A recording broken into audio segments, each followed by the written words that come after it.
이따위도 못해! 부장이 커피잔을 집어던진다. 젊은 직원은 바닥에 무릎 꿇고 옷에 묻은 커피를 쳐다본다. 오늘 영상 시작하기 전에 무료 버튼인 구독과 좋아요 눌러주세요. 다들 행복해질 거예요.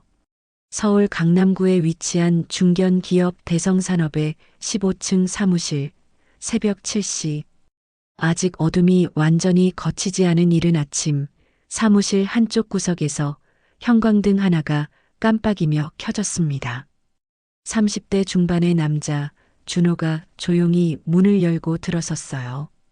그의 손에는 낡은 가방과 함께 청소 도구들이 들려 있었습니다. 오늘도 시작이구나. 준호가 작은 한숨과 함께 중얼거렸어요. 그는 먼저 사무실 전체 불을 켜고 창문을 열어 환기를 시켰습니다. 서울 시내가 한눈에 내려다 보이는 15층 높이에서 불어오는 차가운 바람이 얼굴을 스쳤어요. 준호는 이제 입사 3년 차입니다. 하지만 나이가 34이라는 게 문제였어요. 대학 졸업 후 군대를 다녀오고 취업 준비를 하다가 이곳저곳에서 아르바이트를 전전하며 시간을 보냈거든요. 그러다 보니 다른 신입사원들보다 나이가 많아서 회사에서는 항상 어색한 위치에 있었습니다. 청소를 시작한 준호의 손놀림은 능숙했어요. 먼저 쓰레기통들을 비우고 책상 위 서류들을 정리한 다음 하나하나 걸레로 닦아나갔습니다. 특히 부장 상훈의 책상은 더욱 정성스럽게 닦았어요. 어제 퇴근할 때 상훈이 내일 아침에 내 책상이 더러우면 가만두지 않겠다고 했거든요. 김대리 책상, 이 과장 책상, 박 주임 책상. 준호는 하나씩 이름을 중얼거리며 청소했습니다. 자신의 책상은 맨 마지막에 대충 휴지로만 닦았어요. 어차피 누구도 신경 쓰지 않으니까요. 시계가 8시 10분을 가리킬 때 사무실 문이 벌컥 열렸습니다. 키 180cm의 건장한 체격, 벗겨진 이마와 날카로운 눈빛의 40대 남자가 들어섰어요. 상훈 부장이었습니다. 그는 명품 구두 소리를 요란하게 내며 걸어 들어왔어요. 야, 박준호. 상훈이 큰 소리로 준호를 불렀습니다. 준호가 걸레를 놓고 황급히 일어섰어요. 네, 부장님. 커피부터 타와. 그리고 오늘 9시에 회의 있는 거 알지? 회의실 정리는 했어? 상훈의 목소리는 명령조였습니다. 네, 어제 퇴근 전에 미리 정리해 두었습니다. 커피 지금 바로 가져다 드리겠습니다. 준호가 사무용품 정리함에서 커피 믹스를 꺼내려는데 상훈이 다시 소리쳤어요. 아, 그리고 어제 내가 시킨 서류 복사는 다 했어? 네, 모두 완료했습니다. 부장님 책상 서랍에 넣어두었어요. 확인해 봐야겠네. 상훈이 자신의 책상으로 가서 서랍을 열어보더니 인상을 찌푸렸습니다. 이게 뭐야? 스테플러로 찍은 자국이 비뚤어졌잖아. 준호가 가까이 가서 보니 정말 미세하게 비뚤어져 있었어요. 하지만 업무에는 전혀 지장이 없을 정도였습니다. 죄송합니다. 다시 하겠습니다. 다시? 시간이 얼마나 아까운데. 너 때문에 내가 스트레스 받는다고. 상훈이 소리를 지르자 마침 출근한 김대리와 이 과장이 힐끗 쳐다봤어요. 하지만 곧 고개를 돌려 모른 척했습니다. 준호는 서둘러 커피를 타러 갔어요. 아메리카노에 설탕 반 스푼, 프림 조금. 상훈이 좋아하는 농도였습니다. 3년 동안 매일 타주다 보니 이제는 눈 감고도 만들 수 있었어요. 부장님, 커피 가져왔습니다. 준호가 조심스럽게 커피를 상훈의 책상에 올려놓았어요. 상훈이 한 모금 마시더니 얼굴을 찌푸렸습니다.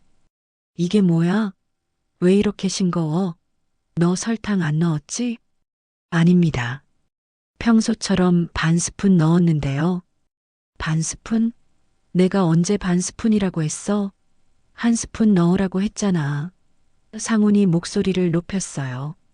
하지만 준호는 분명히 기억하고 있었습니다. 상훈이 너무 달면 안 된다며 반 스푼만 넣으라고 했던 거리요. 야, 막내. 커피는 왜 이렇게 싱겁냐? 너는 제대로 하는 게 하나도 없어. 상훈의 목소리가 사무실 전체에 울려 퍼졌습니다. 다른 직원들이 모두 쳐다보는 게 느껴졌지만 아무도 나서지 않았어요. 죄송합니다. 다시 타드리겠습니다. 다시? 시간 낭비하지 말고 처음부터 제대로 하라고. 상훈이 컵을 탁 내려놓으며 소리쳤어요. 커피가 조금 튀어서 상훈의 흰 셔츠에 묻었습니다. 아, 이것 봐. 내 셔츠에 커피 묻었잖아. 너 때문에 셔츠 버렸네. 상훈이 더욱 화를 냈어요. 준호의 가슴이 답답해졌습니다. 내가 왜 이 회사에 들어왔을까? 하지만 견뎌야 한다. 언젠가 기회가 오겠지. 돌아가신 어머니의 말씀이 떠올랐어요. 준호야, 힘들어도 참고 견디면 언젠가 좋은 날이 올 거야. 제가 세탁비 드리겠습니다. 준호가 조심스럽게 말했어요. 세탁비? 이 셔츠가 얼마인 줄 알아? 너 한 달 월급으로도 못 사. 상훈이 비웃었습니다. 이때 신입사원 미경이 조용히 다가왔어요. 부장님, 제가 옷에서 커피 얼룩 빼는 방법 알고 있는데요. 지금 바로 처리하면 깨끗하게 빠질 거예요. 너는 가만히 있어. 이건 막내가 해결할 문제야. 상훈이 미경에게도 소리쳤습니다. 준호는 미경에게 고마운 눈빛을 보냈어요. 하지만 미경이 자신 때문에 혼날까봐 걱정되었습니다. 미경 씨는 신경 쓰지 마세요. 제가 알아서 하겠습니다. 오전 내내 준호는 상훈의 갖은 지시를 받으며 이런저런 일을 처리했습니다. 복사 500장, 팩스 발송 20건, 회의실 세 곳 정리, 심지어 상훈의 구두까지 닦아야 했어요. 다른 직원들은 이런 모습을 보면서도 애써 모른 척했습니다. 점심시간이 되었습니다. 다른 직원들은 점심 뭐 먹을까? 하며 즐거워했지만 준호는 늘 혼자였어요. 책상 서랍에서 편의점에서 산 삼각김밥을 꺼내 먹기 시작했습니다. 선배님, 같이 점심 드실래요? 미경이 조심스럽게 물었어요. 괜찮습니다. 미경 씨는 다른 분들과 드세요.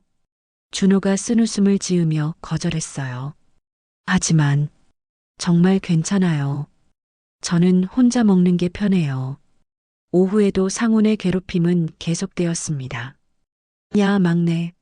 이 서류 글씨가 왜 이렇게 작아? 다시 써. 네, 알겠습니다. 그리고 내일까지 이 자료 전부 정리해 놓고 못하면 주말에 나와서 해. 네, 하겠습니다. 준호는 묵묵히 고개를 끄덕였어요. 이미 익숙해진 일상이었으니까요. 퇴근 시간 6시가 되었지만 준호만 홀로 사무실에 남아 있었습니다. 상훈이 시킨 자료 정리를 끝내야 했거든요. 사무실에 준호 혼자만 남았을 때 그제서야 긴 한숨을 내쉬었어요. 후, 준호는 창밖을 바라봤습니다. 어느새 해가 지고 있었어요.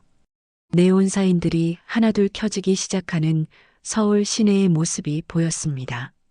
결국 준호가 사무실을 나선 것은 밤 9시가 넘어서였습니다. 사무실 불을 끄고 마지막으로 문을 잠그면서 준호는 오늘 하루를 돌아봤어요. 힘들었지만 포기하지 않았습니다. 어머니가 살아계셨다면 뭐라고 하셨을까 생각하며 준호는 집으로 향하는 발걸음을 옮겼습니다. 다음 날 아침 7시, 준호는 평소보다 30분 일찍 회사에 도착했습니다. 어제 상훈이 시킨 자료 정리를 완벽하게 마무리하고 싶었거든요. 그런데 1층 로비부터 뭔가 달랐어요. 평소에는 신문을 읽으며 느긋하게 앉아 계시던 경비 아저씨가 반듯하게 서서 출입하는 사람들을 확인하고 계셨습니다. 안녕하십니다. 박준호 대리님. 경비 아저씨가 평소와 달리 정중하게 인사를 하셨어요. 3년 동안 그냥 고개만 끄덕이고 지나다녔는데 오늘은 왜 이렇게 정중할까요? 네, 안녕하십니다. 그런데 오늘 뭔가 특별한 일이라도 있나요? 준호가 조심스럽게 물었어요. 아, 모르셨구나요? 오늘 회장님이 본사에 오신다고 하네요. 갑작스럽게 정기 점검을 하신다는 소문이 돌고 있어요. 준호의 심장이 쿵 하고 뛰었습니다. 3년 동안 회사에 다니면서 회장을 직접 본 적이 없었거든요. 엘리베이터에서 만난 다른 층 직원들도 모두 평소보다 긴장한 표정이었어요. 15층 가시는군요. 오늘 고생 많으실 것 같네요. 엘리베이터 안에서 12층 직원이 걱정스럽게 말했습니다. 네, 왜요? 회장님이 오시면 온 사무실이 발칵 뒤집어져요. 특히 우리 회장님은 워낙 까다로우시거든요. 사무실에 도착하니 정말 그랬습니다. 평소 같으면 텅 비어 있을 시간인데 벌써 절반 이상의 직원들이 와 있었어요. 모두들 평소보다 한층 더 단정하게 옷을 차려입고 있었습니다. 준호 씨, 벌써 왔어요? 김 대리가 넥타이를 매만지며 놀란 표정으로 물었습니다. 네, 평소와 같은 시간인데요. 아, 회장님 온다는 소식 못 들으셨구나. 오늘 10시에 본사 점검 나오신대요. 이 과장이 머리를 빗으며 작은 소리로 귀띔해줬어요. 갑자기요? 그러게 말이에요. 어제 퇴근할 때까지만 해도 몰랐는데 오늘 아침에 급히 연락이 왔다네요. 준호는 서둘러 청소를 시작했어요. 평소보다 더욱 꼼꼼하게 책상을 닦고 바닥 구석구석까지 청소했습니다. 화분에 시든 잎도 따고 창문도 깨끗하게 닦았어요. 준호야, 오늘만큼은 정말 완벽하게 해야 해. 신입사원 미경이 조용히 다가와서 말했습니다. 회장님은 정말 꼼꼼하시거든요. 작은 실수도 그냥 넘어가지 않으셔. 그런가요? 어떤 분이세요? 김태수 회장님이요. 가난한 시골에서 태어나서 맨손으로 이 회사를 일으켜 세우신 분이에요. 그래서 직원들에게도 엄격하시죠. 30분 후 상훈이 들어왔습니다. 평소와는 완전히 다른 모습이었어요. 고급 정장에 구두까지 반짝반짝 닦아놓았고 머리에는 왁스를 발라 한 올도 흐트러지지 않게 정리해놨습니다. 야, 막내. 상훈이 평소보다 더 긴장한 목소리로 준호를 불렀습니다. 회장님 오신다는 거 들었지? 네, 들었습니다. 오늘만큼은 절대 실수하지 마라. 회장님 앞에서 나 망신시키면 정말 가만두지 않겠어. 상훈의 이마에 땀이 맺혀 있었어요. 알겠습니다. 커피도 미리 준비해둬. 회장님은 블랙 커피만 드시거든. 설탕이나 프림 절대 넣으면 안 되고. 네, 기억하겠습니다. 오전 9시 50분 사무실 전체가 숨죽은 듯 조용해졌습니다. 모든 직원들이 자리에 앉아서 컴퓨터 화면을 바라보고 있었지만 실제로는 사무실 입구만 바라보고 있었어요. 회장님 오신다. 누군가가 작은 소리로 외쳤습니다. 정확히 10시 사무실 문이 열렸습니다. 먼저 정장을 입은 비서실장이 들어오고 그 뒤를 따라 70대 노인이 천천히 걸어 들어왔어요. 키는 그리 크지 않았지만 곧은 어깨와 날카로운 눈빛에서 범상치 않은 위엄이 느껴졌습니다. 회색 정장에 은색 넥타이 그리고 반백의 머리카락까지 모든 것이 완벽하게 정돈되어 있었어요. 안녕하십니까, 회장님. 상훈이 제일 먼저 벌떡 일어나서 큰 소리로 인사했습니다. 다른 직원들도 모두 일제히 일어나서 고개를 깊숙이 숙였어요. 태수는 짧게 답하며 사무실을 둘러봤습니다. 그의 시선은 천천히 그러나 예리하게 모든 것을 훑어봤어요. 책상의 서류 정리 상태, 바닥의 청결도, 심지어 화분의 상태까지 놓치는 게 없었습니다. 태수의 시선이 하나하나 직원들의 책상을 지나가더니 마지막에 구석에 있는 준호의 책상에서 멈췄어요. 준호는 다른 직원들처럼 고개를 숙이고 있었는데 뭔가 시선을 느끼고 조심스럽게 고개를 들었습니다. 그 순간 두 사람의 눈이 마주쳤어요. 태수의 얼굴에 순간적으로 놀라는 표정이 스쳤습니다. 눈빛이 흔들리고 입술이 약간 떨리는 것 같았어요.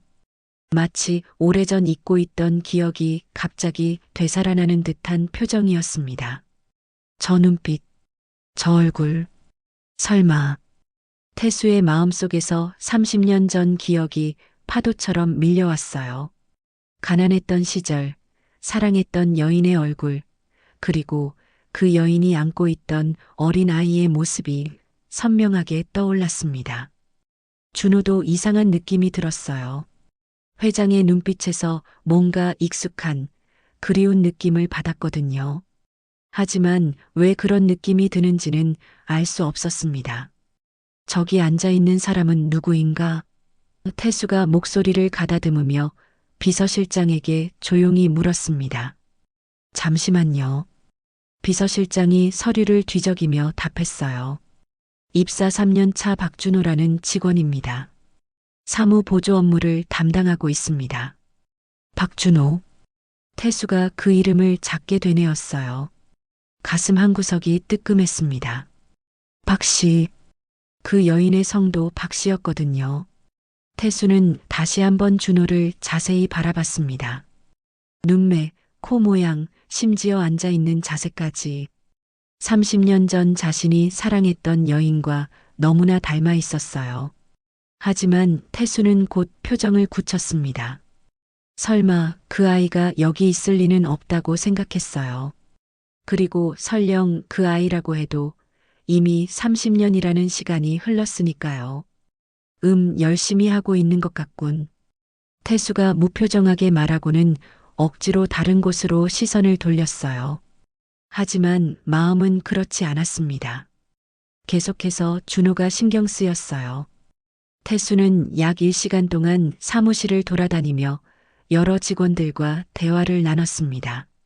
업무 진행 상황, 회사 개선 사항, 직원들의 근무 태도까지 꼼꼼히 점검했어요.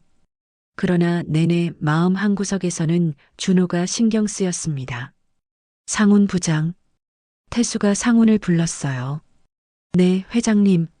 사무실 관리는 잘 되고 있는 것 같네. 직원들도 성실해 보이고. 감사합니다, 회장님. 항상 최선을 다하고 있습니다.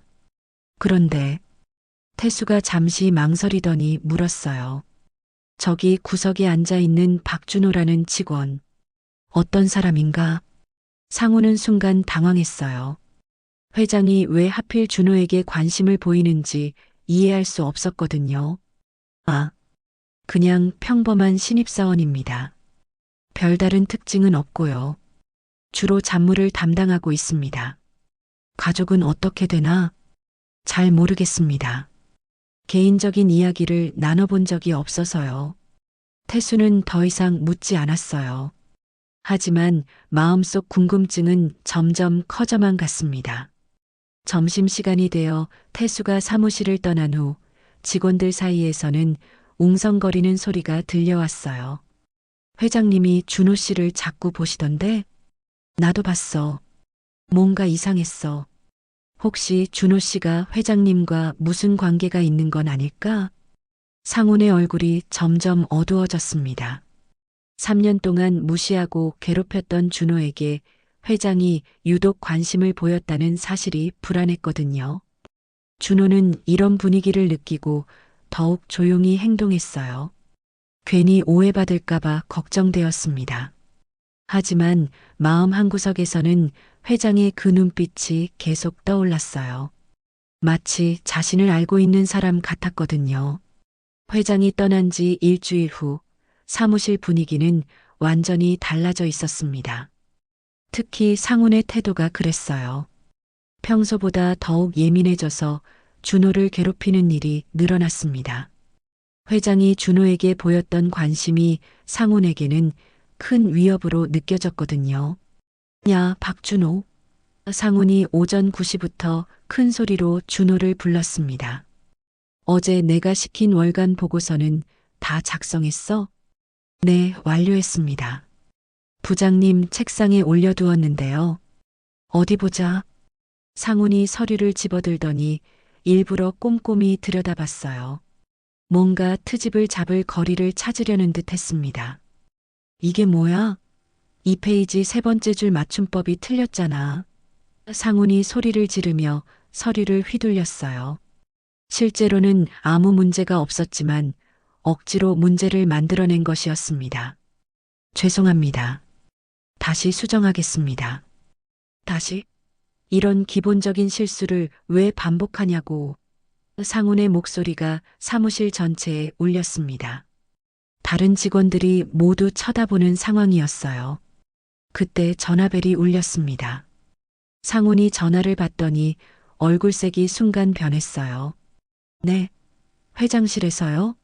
지금 당장이요? 상훈의 목소리가 떨리기 시작했습니다. 네, 알겠습니다. 바로 올라가겠습니다. 전화를 끄는 상훈의 얼굴은 창백해져 있었어요. 회장실에서 급히 올라오라는 연락이었거든요. 뭔가 큰일 났나? 김 대리가 작은 소리로 중얼거렸습니다. 30분 후 상훈이 돌아왔는데 표정이 이상했어요. 화가 난 것도 아니고 기뻐하는 것도 아닌 묘한 표정이었습니다. 박준호, 너 회장실로 올라가라. 상훈이 준호를 부르며 말했어요. 네, 저요? 준호가 깜짝 놀라며 되물었습니다. 그래, 너 말이야. 회장님이 직접 부르셨어. 사무실이 순간 조용해졌습니다. 모든 직원들이 준호를 바라봤어요. 신입사원이 회장실에 직접 불려가는 일은 흔하지 않았거든요. 준호는 가슴이 쿵쾅거렸습니다. 무슨 일로 자신을 부르는지 전혀 감이 오지 않았어요. 혹시 실수한 게 있나 하고 생각해 봤지만 특별히 문제될 만한 일은 없었습니다. 20층 회장실로 향하는 엘리베이터 안에서 준호는 긴장으로 손바닥에 땀이 났어요. 평생 회장실에 가본 적이 없었거든요. 회장실입니다. 엘리베이터 안내 방송이 나왔어요.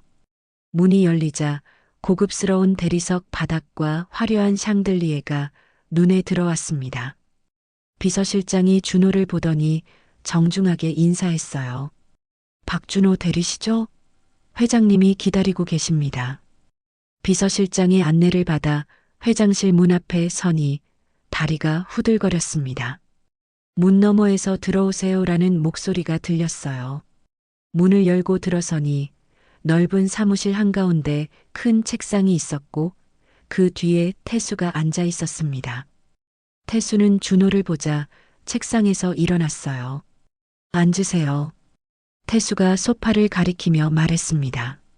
감사합니다. 준호가 조심스럽게 소파 끝에 앉았어요. 태수도 맞은편 소파에 앉더니 한동안 준호를 유심히 바라봤습니다. 그 시선이 너무 깊어서 준호는 어디를 봐야 할지 몰랐어요. 나이가 어떻게 되나? 태수가 조용히 물었습니다.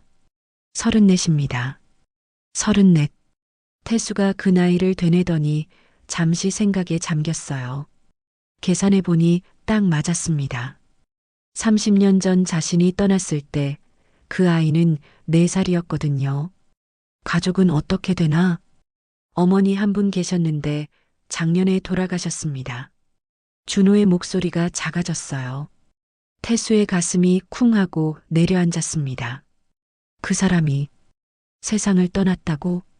30년 전 사랑했던 여인의 얼굴이 떠올랐어요. 어머니, 성함이 어떻게 되셨나? 박미영이었습니다. 태수의 손이 떨렸습니다. 바로 그 이름이었어요. 30년 전 자신이 사랑했던 그리고 사업 성공을 위해 버렸던 여인의 이름 말이에요. 그럼 아버지는? 어머니께서 아버지에 대해서는 말씀해 주지 않으셨습니다. 다만 준호가 잠시 망설이더니 계속했어요. 어릴 때 어머니가 언젠가 내 아버지를 만나게 될 날이 올 거야라고 하신 적이 있어요. 태수의 눈가에 눈물이 맺혔습니다. 30년간 억눌러왔던 감정이 한꺼번에 솟구쳐 올랐어요. 눈앞에 앉아 있는 이 청년이 바로 자신의 아들이라는 확신이 들었습니다. 혹시 어머니께서 남기신 물건 중에 오래된 것이 있나? 네, 어머니의 유품 중에 오래된 사진과 편지가 있습니다. 사진? 네, 어머니가 젊었을 때 찍은 사진인데 옆에 남자분이 함께 찍힌 사진이에요. 태수의 심장이 격하게 뛰었습니다. 그 사진 속 남자가 바로 자신일 거라는 걸 알았거든요. 그 사진을 혹시 가져올 수 있겠나? 네, 집에 있습니다. 내일 가져올까요? 아니다. 태수가 급히 말했어요. 지금 당장. 아니, 오늘 중으로 가져올 수 있겠나?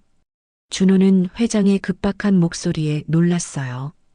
왜 그렇게 서두르는지 이해할 수 없었습니다. 네, 가능합니다. 점심시간에 집에 다녀오겠습니다. 고맙다.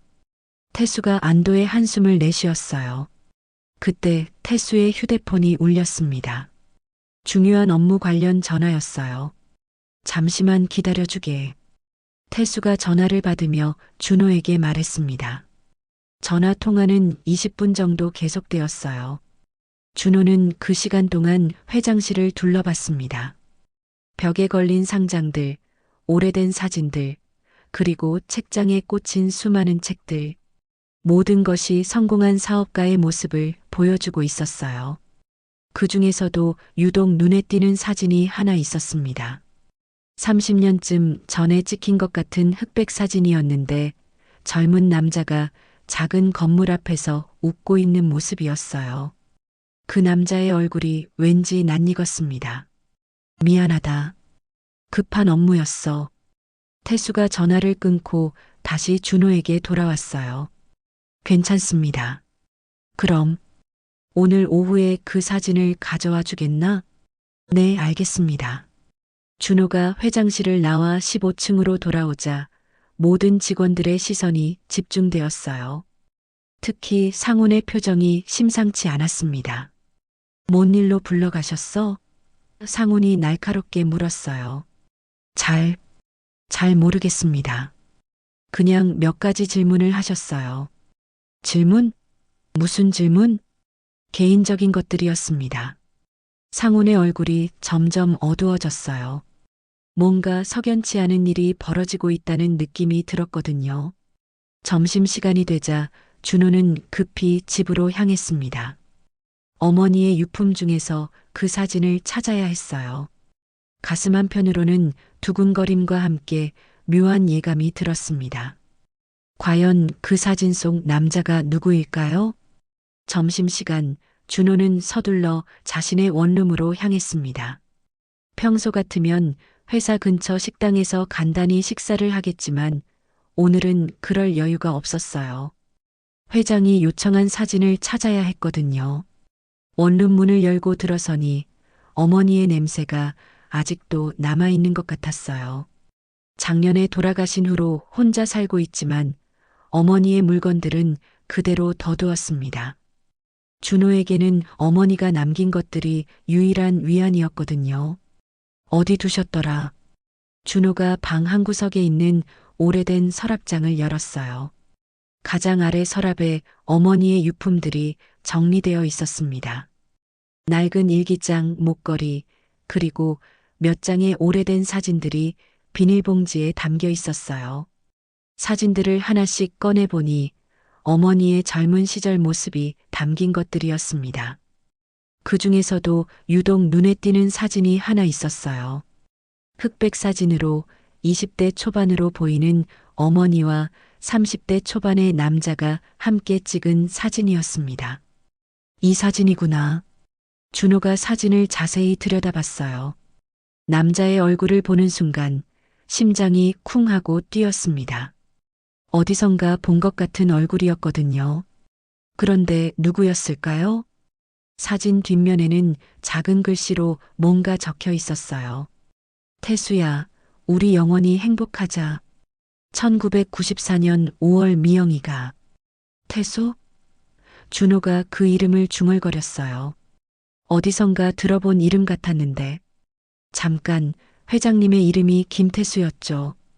준호의 손이 떨리기 시작했습니다. 설마 이 사진 속 남자가 회장님일까요? 하지만 30년 전 사진이니까 지금보다 훨씬 젊은 모습이라 확신할 수는 없었어요. 사진과 함께 봉투에 들어있던 편지도 꺼내봤습니다. 어머니의 손글씨로 쓰인 편지였어요. 준호야, 엄마가 이 편지를 쓰는 건 내가 언젠가 내 아버지에 대해 궁금해할 날이 올 거라고 생각해서야.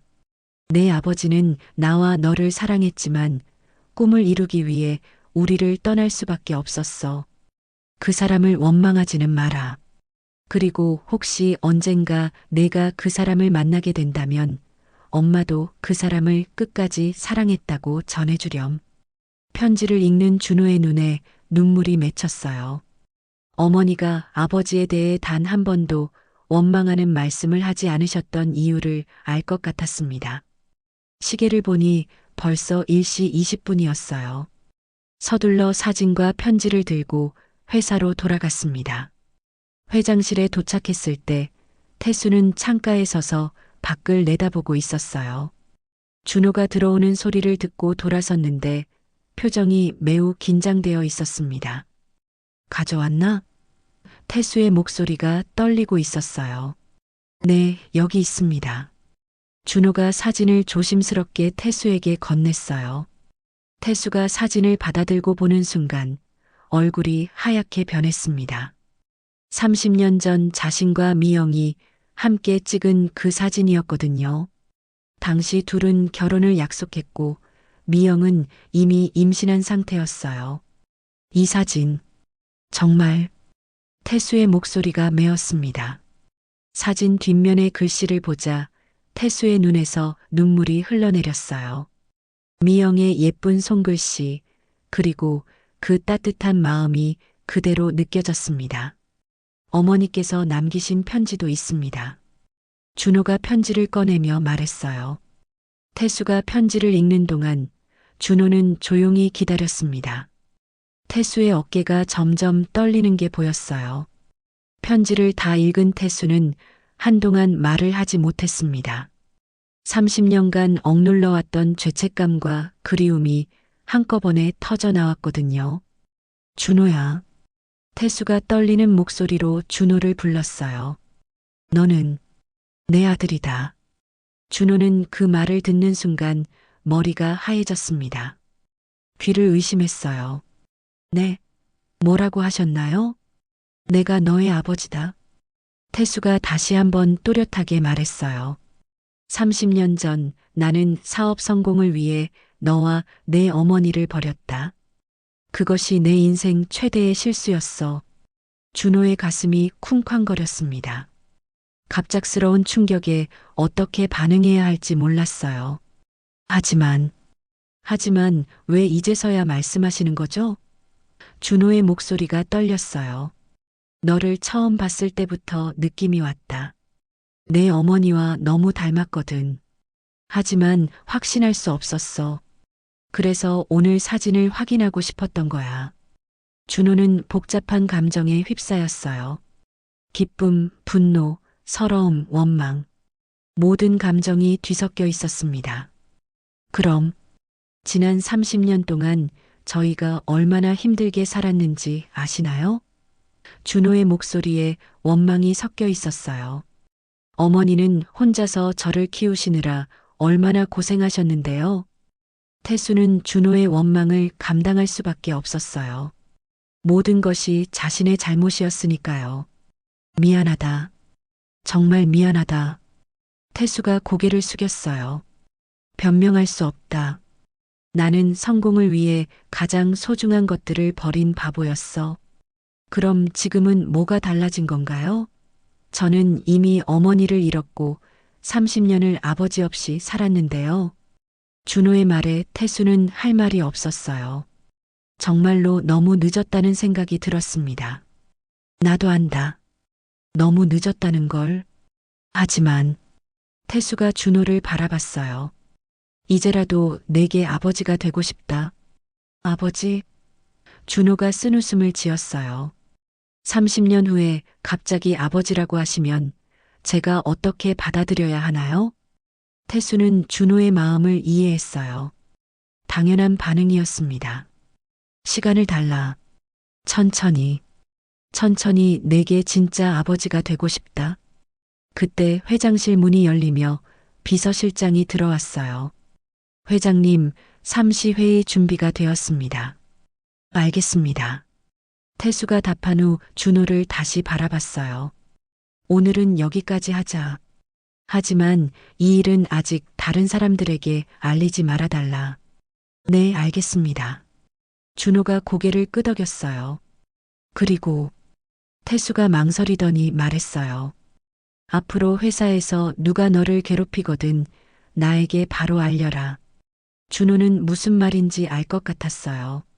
상훈 부장 이야기였죠. 회장실을 나온 준호는 복잡한 마음으로 15층으로 돌아갔습니다. 갑자기 아버지가 생겼다는 현실이 믿어지지 않았어요. 그것도 하필 회사 회장이라니. 사무실에 돌아오자 상훈이 예리한 눈빛으로 준호를 바라봤어요. 오래 걸렸네?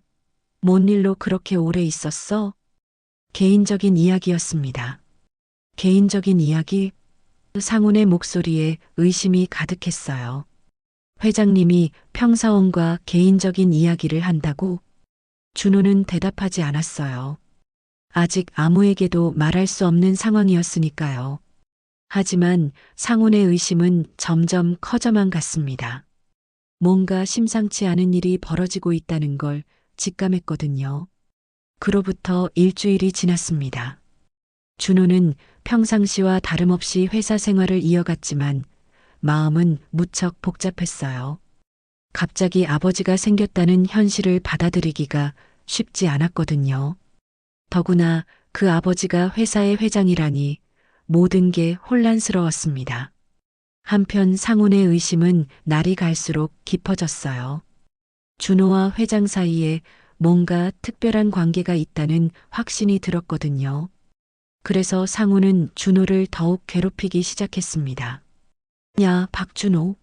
상훈이 아침부터 큰 소리로 준호를 불렀어요. 어제 내가 시킨 영업부 월간 보고서는 어떻게 됐어? 완료해서 부장님 책상에 올려두었습니다. 어디 보자. 상훈이 서류를 집어들더니 일부러 까다롭게 훑어봤어요. 이게 뭐야? 표 작성이 엉망이잖아. 실제로는 아무 문제가 없었지만 상훈은 트집을 잡았습니다. 최근 들어 이런 일이 더욱 잦아졌어요. 죄송합니다. 어느 부분인지 알려주시면 수정하겠습니다. 어느 부분? 전체가 다 엉망이야. 다시 처음부터 만들어. 상훈이 서류를 준호에게 던지듯 내밀었어요. 그때 다른 직원들도 하나둘 출근하기 시작했습니다. 김 대리가 상황을 보더니 조용히 다가왔어요. 준호 씨, 제가 도와드릴까요? 아니에요, 김 대리님. 제가 할 수 있습니다. 하지만 상훈이 김 대리의 제안을 가로막았어요. 김 대리, 당신은 신경 쓰지 마세요. 이건 막내가 혼자 해결해야 할 문제니까. 김 대리는 미안한 표정으로 자리로 돌아갔어요. 다른 직원들도 상황을 알면서도 모른 척할 수밖에 없었습니다. 오전 10시쯤 또다시 상훈이 준호를 불렀어요. 야, 막내. 회의실 3개 전부 청소하고 정리해놔. 오늘 오후에 중요한 회의가 있어. 네, 알겠습니다. 그리고 참석자들 커피랑 다가도 미리 준비해둬. 실수하면 가만두지 않겠어. 준호는 묵묵히 고개를 끄덕였어요. 하지만 마음속으로는 분노가 치밀어 올랐습니다. 예전 같으면 그냥 참았겠지만 이제는 달랐어요. 자신에게 아버지가 있다는 걸 알게 되었으니까요. 점심시간 준호는 혼자 옥상에 올라가서 도시락을 먹었어요. 요즘 들어 다른 직원들과 함께 있으면 답답한 느낌이 들었거든요. 그때 휴대폰이 울렸습니다. 모르는 번호였어요. 여보세요? 준호야, 나다. 태수의 목소리였습니다. 아, 네. 점심은 먹었나? 네, 지금 먹고 있습니다. 혼자서? 네. 태수는 잠시 침묵했어요. 아들이 혼자 점심을 먹고 있다는 사실이 마음 아팠습니다.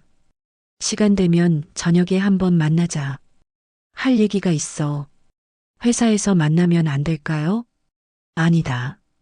회사 밖에서 만나는 게 좋겠어. 오늘 7시에 강남역 근처 조용한 식당에서 만나자. 통화를 끊은 준호는 복잡한 마음이었어요. 아직 태수를 아버지라고 부르기가 어색했거든요. 오후 2시 상훈이 또다시 문제를 일으켰습니다. 박준호, 이게 뭐야? 상훈이 큰 소리로 소리쳤어요. 영업부 팀장에게 전달할 서류에서 오타가 발견됐어. 준호가 가까이 가서 보니 정말 작은 오타 하나가 있었어요. 그것도 업무에는 전혀 지장이 없는 수준이었습니다. 죄송합니다. 바로 수정하겠습니다. 수정? 이미 팀장님께 전달된 서류야. 나 때문에 망신당했잖아. 상훈의 목소리가 사무실 전체에 울렸어요. 다른 직원들이 모두 쳐다봤지만 아무도 나서지 않았습니다. 상훈의 권위 때문이었어요.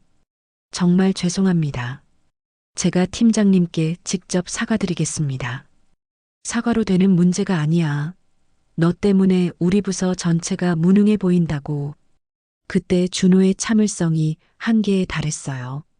30년 동안 참고 살아왔지만 이제는 더 이상 참을 수 없었습니다.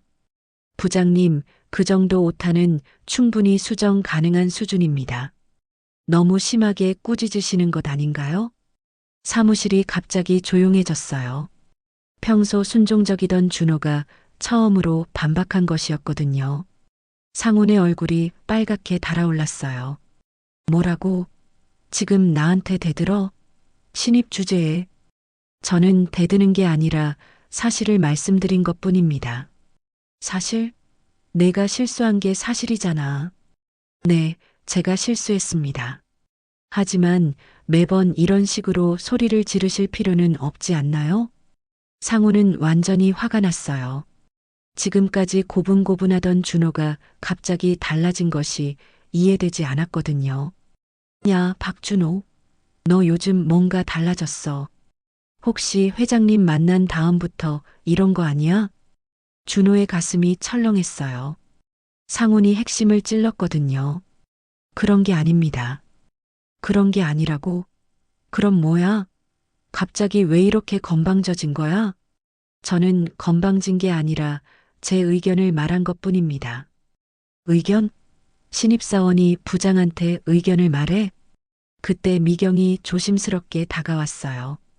부장님, 준호 선배는 정말 열심히 일하고 있어요. 조금만 봐주시면 안 될까요? 너도 가만히 있어. 이건 너가 끼어들 일이 아니야. 상황이 점점 악화되고 있었어요. 상훈은 준호를 완전히 굴복시키고 싶었습니다. 박준호, 너 정말 회장님이랑 무슨 특별한 관계 있는 거 아니야? 그래서 이렇게 건방진 거지? 준호는 대답할 수 없었어요. 아직 비밀로 해야 하는 상황이었으니까요. 대답 못하는 거 보니까 뭔가 있는 거네. 뭐야, 혹시 너희 집안이랑 회장님이랑 아는 사이야? 그런 게 아닙니다. 그럼 뭐야? 왜 회장님이 너한테만 관심을 보이는 거야? 준호는 점점 궁지에 몰렸어요. 진실을 말할 수도 없고 거짓말을 할 수도 없는 상황이었습니다. 정말 아무것도 아닙니다. 아무것도 아니라고?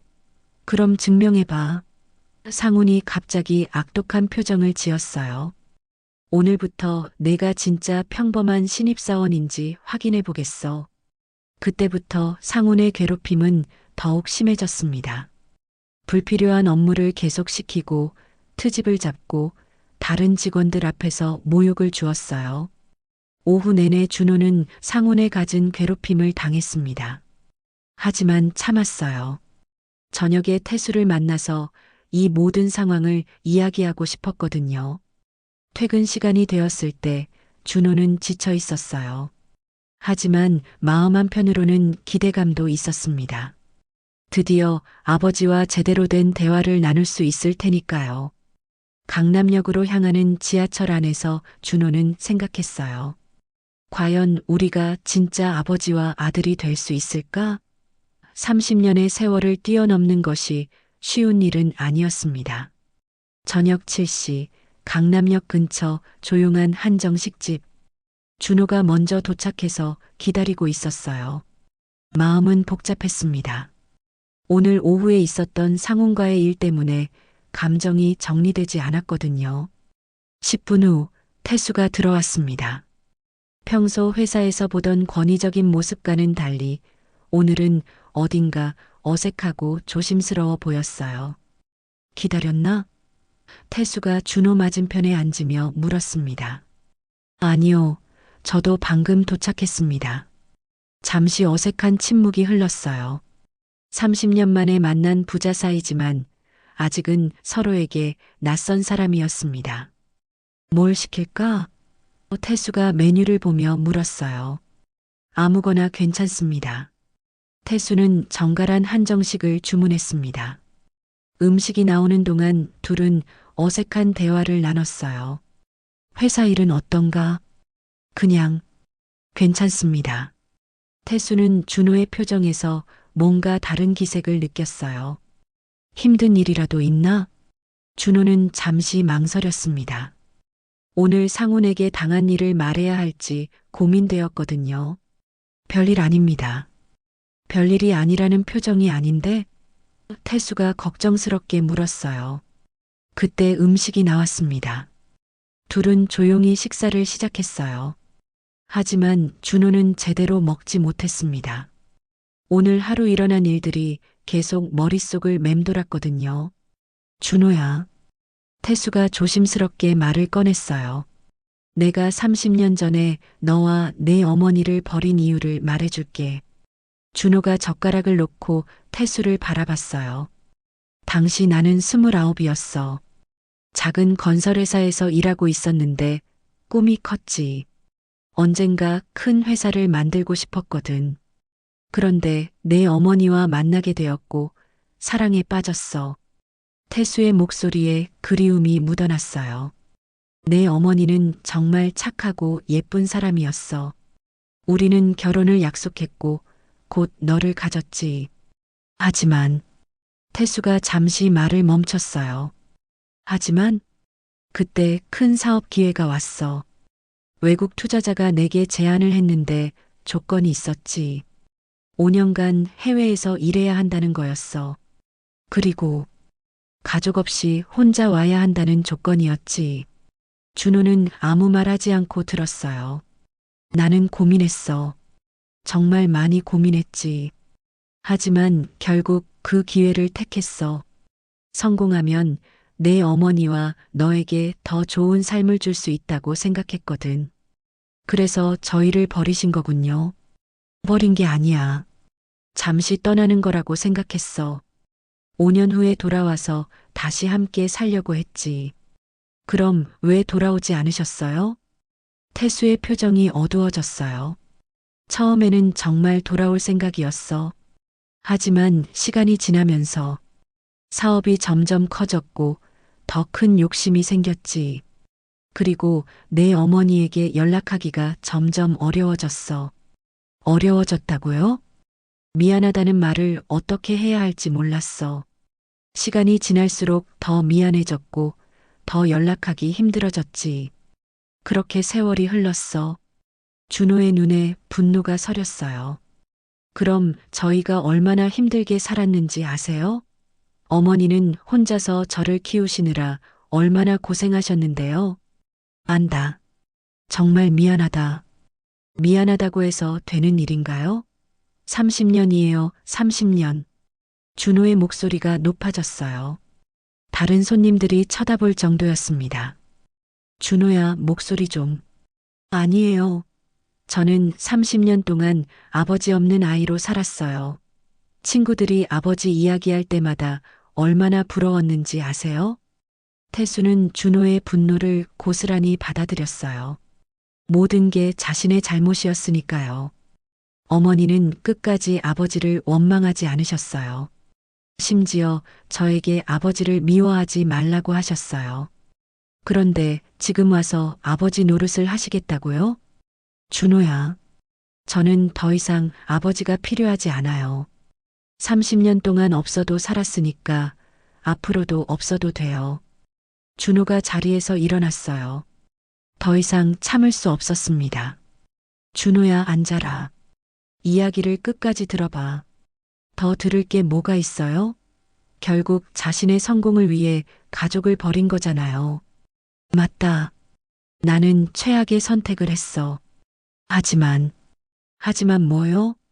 지금이라도 내게 진짜 아버지가 되고 싶어. 30년 후에요? 너무 늦었어요. 준호가 식당을 나가려고 하는데 태수가 급히 일어나서 준호의 팔을 잡았어요. 준호야, 제발 기회를 달라. 한 번만. 기회요? 어머니께도 기회를 드렸어야죠. 그때 준호의 휴대폰이 울렸습니다. 회사 동료 미경이었어요. 여보세요? 선배, 큰일 났어요. 미경의 목소리가 급박했어요. 무슨 일이에요? 상훈 부장님이 선배 책상을 뒤지고 있어요. 뭔가 찾고 있는 것 같은데. 준호의 얼굴이 굳었어요. 지금 회사에요? 네, 야근하고 있는데 갑자기 부장님이 와서 선배 책상을 뒤지기 시작했어요. 선배랑 회장님의 관계에 대해 뭔가 증거를 찾으려는 것 같아요. 준호는 당황했어요. 책상 서랍에는 어머니의 편지와 사진 복사본이 들어 있었거든요. 지금 가겠습니다. 전화를 끄는 준호를 보며 태수가 물었어요. 무슨 일이야? 회사에 급한 일이 생겼어요. 뭔 일인데? 준호는 잠시 망설이다가 말했어요. 상훈 부장이 제 책상을 뒤지고 있다고 해요. 저와 회장님, 아니, 아버지와의 관계를 의심하고 있거든요. 태수의 표정이 굳어졌어요. 그럼 위험하겠네. 혹시 증거가 될 만한 게 있나? 어머니 편지와 사진 복사본이 있어요. 그럼 빨리 가야겠어. 나도 같이 가겠다. 아니에요. 제가 혼자 처리할게요. 안 돼. 이미 상황이 복잡해졌어. 더 이상 숨길 수도 없고. 태수와 준호는 서둘러 회사로 향했습니다. 택시 안에서 태수가 말했어요. 준호야, 이제는 모든 걸 공개해야 할 때인 것 같아. 정말 괜찮을까요? 우리가 부자라는 사실을 숨길 이유는 없어. 오히려 당당해야 해. 하지만 준호의 마음은 복잡했어요. 아직 태수를 아버지로 받아들일 준비가 되지 않았는데 모든 게 너무 빨리 진행되고 있었거든요. 회사에 도착했을 때는 이미 밤 9시가 넘어 있었어요. 15층 사무실에는 불이 켜져 있었고 상훈의 목소리가 들려왔습니다. 과연 무슨 일이 벌어지고 있을까요? 밤 9시 10분 대성산업 15층 사무실. 준호와 태수가 엘리베이터에서 내렸을 때 복도 끝에서 상훈의 목소리가 들려왔습니다. 이상해, 분명히 뭔가 있을 텐데. 상훈이 준호의 책상 서랍을 뒤지며 중얼거리고 있었어요. 미경이 멀리서 전전긍긍하고 있는 모습이 보였습니다. 상훈을 말릴 수도 없고 그렇다고 가만히 있을 수도 없는 상황이었거든요. 부장님, 이러시면 안 되는 거 아닌가요? 미경이 조심스럽게 말했어요. 너는 가만히 있어. 이건 회사 보안과 관련된 중요한 일이야. 상훈이 화를 내며 계속 서랍을 뒤졌어요. 그때 상훈이 뭔가를 발견했습니다. 준호가 어머니의 편지 복사본을 넣어둔 파일이었어요. 이게 뭐야? 상훈이 편지를 꺼내 읽기 시작했습니다. 처음에는 별 생각 없이 읽었는데 내용을 보고는 눈이 커졌어요. 태수야, 우리 영원히 행복하자. 상훈이 편지 내용을 중얼거렸습니다. 태수? 설마 회장님 이름이? 상훈의 손이 떨리기 시작했어요. 편지 내용으로 미뤄보면 준호의 어머니와 회장 사이에 특별한 관계가 있었다는 뜻이었거든요. 이게 정말이라면 상훈의 머릿속이 복잡해졌어요. 만약 준호가 회장의 숨겨진 아들이라면 지금까지 자신이 준호를 괴롭혔던 일들이 모두 문제가 될 수 있었습니다. 그때 사무실 문이 열렸습니다. 준호가 들어선 것이었어요. 부장님, 뭐 하시는 거예요? 준호가 당황한 목소리로 물었습니다. 상훈이 편지를 들고 준호를 바라봤어요. 눈빛이 예사롭지 않았습니다. 이게 뭐야? 상훈이 편지를 흔들며 물었어요. 그건 제 개인적인 물건입니다. 왜 남의 책상을 뒤지세요? 개인적인 물건? 이 편지에 회장님 이름이 나오는데 준호의 얼굴이 굳어졌어요. 결국 들킬 것이 들키고 말았습니다. 답해봐. 너 정말 회장님과 무슨 관계야? 상훈의 목소리가 점점 커졌어요. 그때 사무실 문이 다시 열렸습니다. 이번에는 태수가 들어왔어요. 상훈은 회장이 갑자기 나타난 것을 보고 깜짝 놀랐습니다. 회장님, 이 시간에 왜 오셨나요? 태수는 상훈의 손에 들린 편지를 보았어요. 상황을 파악하는 데는 오래 걸리지 않았습니다. 상훈 부장, 직원 개인 물건을 함부로 뒤지는 게 회사 방침인가? 아닙니다. 그게 아니라 상훈이 당황하며 말을 더듬었어요. 그럼 뭐야? 이 편지에 회장님 성함이 나와서 혹시 회사 기밀과 관련된 게 아닌가 싶어서. 태수는 상훈의 변명을 끝까지 듣고 났습니다. 그리고 조용히 말했어요. 그 편지는 기밀이 아니야. 그리고 태수가 잠시 준호를 바라보더니 결심한 듯 말을 이었어요. 박준호는 내 아들이다. 사무실이 순간 조용해졌습니다. 미경은 입을 틀어막았고 상훈은 편지를 떨어뜨렸어요. 네, 뭐라고 하셨나요? 상훈이 믿을 수 없다는 표정으로 물었습니다. 내가 30년 전에 사랑했던 여인의 아들이야. 그리고 내 친아들이기도 하고. 상훈의 얼굴이 하얗게 변했어요. 지금까지 자신이 회장의 아들을 괴롭혔다는 사실이 믿어지지 않았습니다. 그럼 지금까지 뭐? 상훈은 대답할 수 없었어요. 입이 바짝 말랐거든요. 태수가 상훈을 차갑게 바라봤습니다. 상훈 부장, 내가 듣기로는 당신이 우리 준호를 많이 괴롭혔다던데? 그게 아닙니다.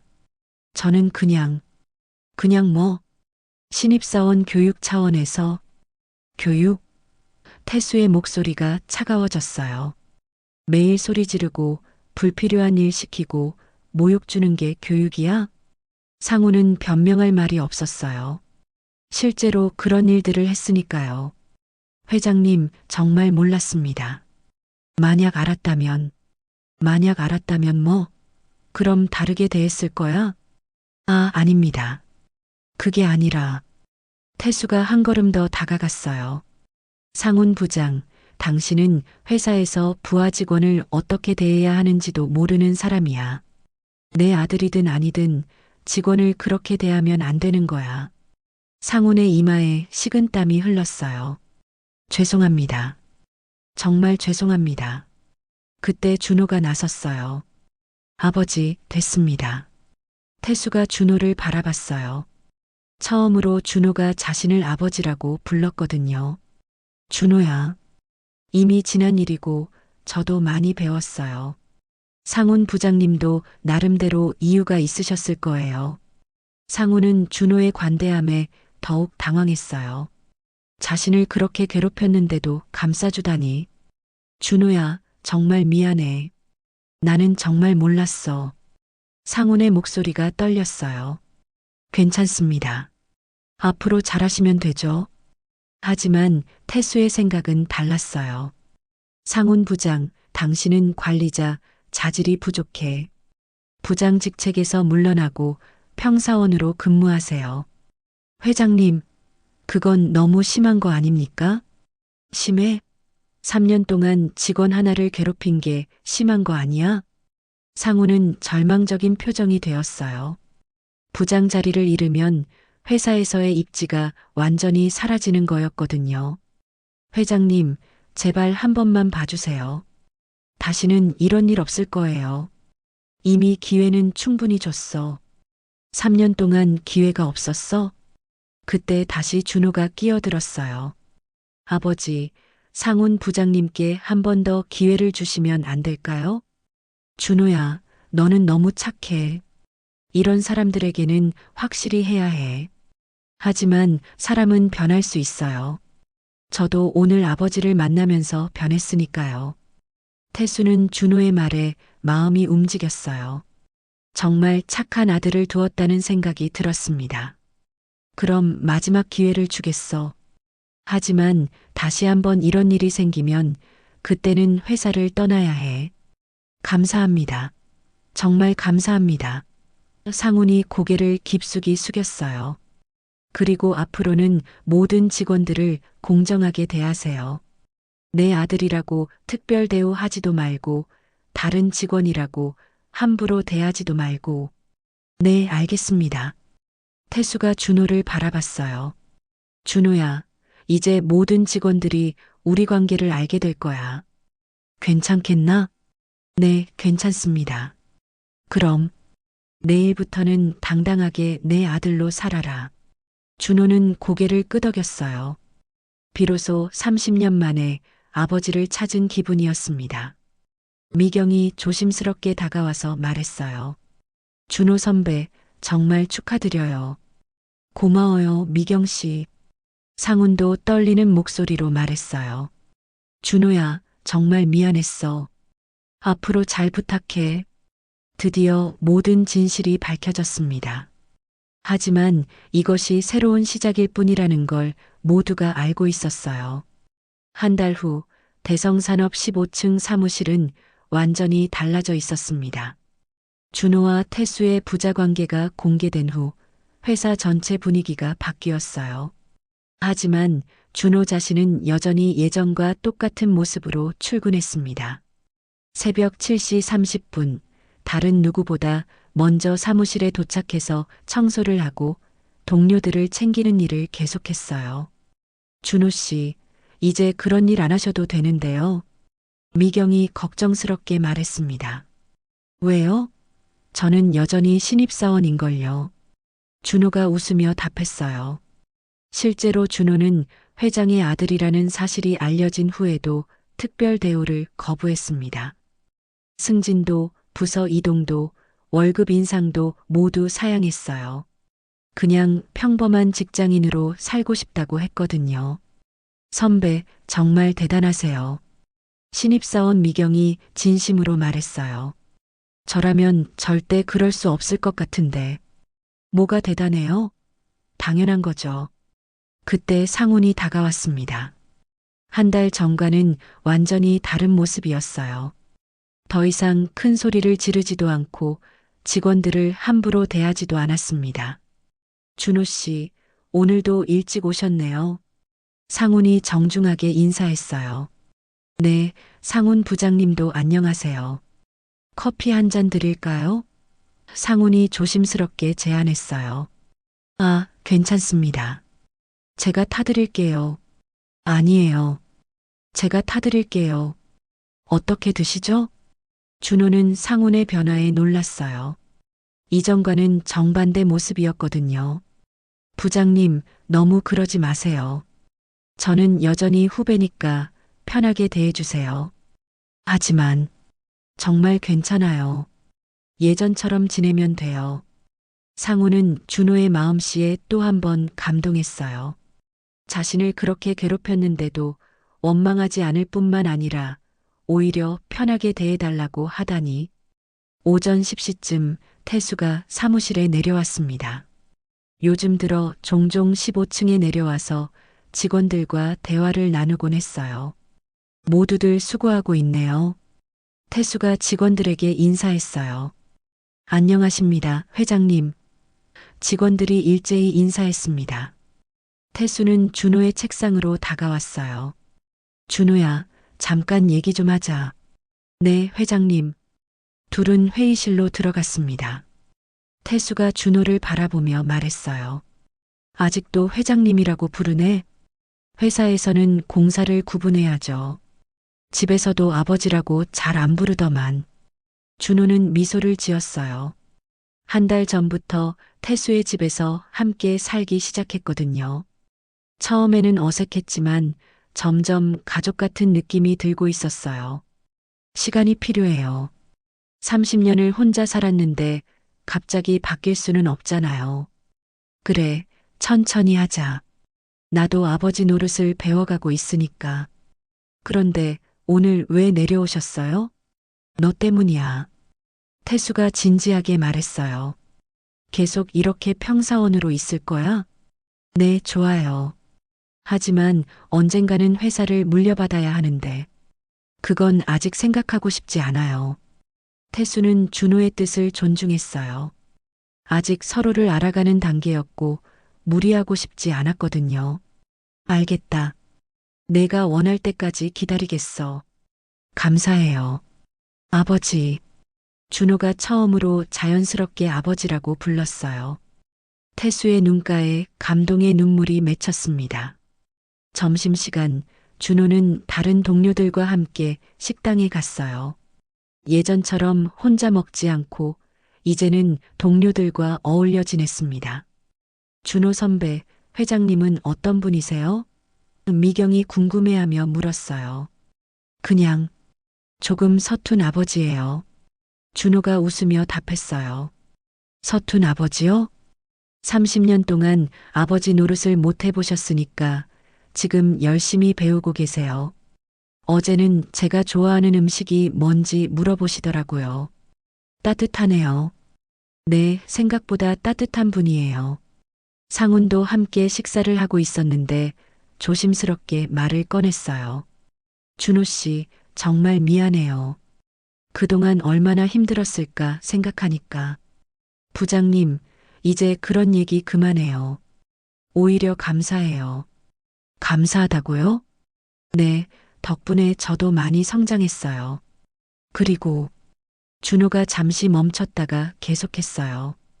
어려움을 겪어봐야 다른 사람의 마음도 알 수 있잖아요. 상우는 준호의 말에 또 한 번 감동했어요. 정말 마음씨 좋은 사람이었습니다. 오후에는 태수가 전 직원을 대상으로 회의를 열었어요. 중요한 발표가 있다고 했거든요. 오늘 여러분께 중요한 말씀을 드리고 싶습니다. 태수가 단상에 서서 말했어요. 저에게는 30년 전에 헤어진 아들이 있었습니다. 그리고 그 아들이 바로 우리 회사에서 일하고 있는 박준호입니다. 직원들은 이미 알고 있는 사실이었지만 공식적으로 발표하는 것은 처음이었어요. 하지만 준호는 특별 대우를 원하지 않습니다. 그냥 평범한 직원으로 인정받고 싶어 해요. 저는 그런 아들이 자랑스럽습니다. 준호는 부끄러워서 고개를 숙였어요. 그리고 상훈 부장에게도 말씀드리고 싶습니다. 지난 한 달 동안 정말 많이 변하셨어요. 앞으로도 지금처럼 직원들을 아껴주시기 바랍니다. 상훈은 감격해서 눈물을 글썽였어요. 마지막으로 우리 회사는 앞으로도 실력으로 평가받는 회사가 되겠습니다. 누구든지 열심히 하면 인정받을 수 있는 그런 회사 말이에요. 회의가 끝난 후 준호는 자신의 자리로 돌아와서 평소처럼 일을 했어요. 서류 정리, 복사, 회의실 정리. 여전히 똑같은 일들이었습니다. 퇴근 시간이 되자 태수가 다시 내려왔어요.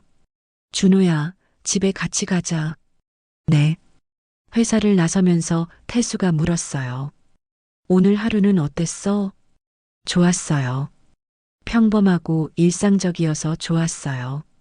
평범한 게 좋아? 네, 저는 평범한 게 제일 좋아요. 태수는 준호의 말에 웃었어요. 정말 평범하고 착한 아들을 두었다는 생각이 들었습니다. 그런데 아버지는 어떠세요? 갑자기 아들이 생긴 기분이? 신기해. 30년 동안 놓쳤던 시간들이 아깝지만 이제라도 함께 할 수 있어서 행복해. 저도 그래요. 처음에는 원망스러웠는데 이제는 정말 좋아요. 부자는 나란히 걸으며 집으로 향했습니다.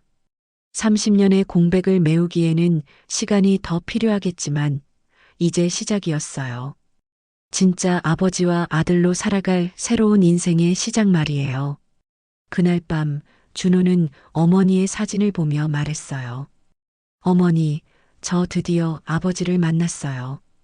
어머니가 말씀하신 대로 좋은 분이에요. 이제 걱정 마세요. 사진 속 어머니는 여전히 따뜻하게 웃고 있었습니다. 마치 모든 것을 이해하고 용서한다는 듯이 말이에요. 오늘 이야기가 마음에 와 닿으셨나요? 구독과 좋아요는 큰 힘이 되고 여러분의 댓글은 저에게 가장 큰 응원이 됩니다. 끝까지 함께 해주셔서 감사합니다.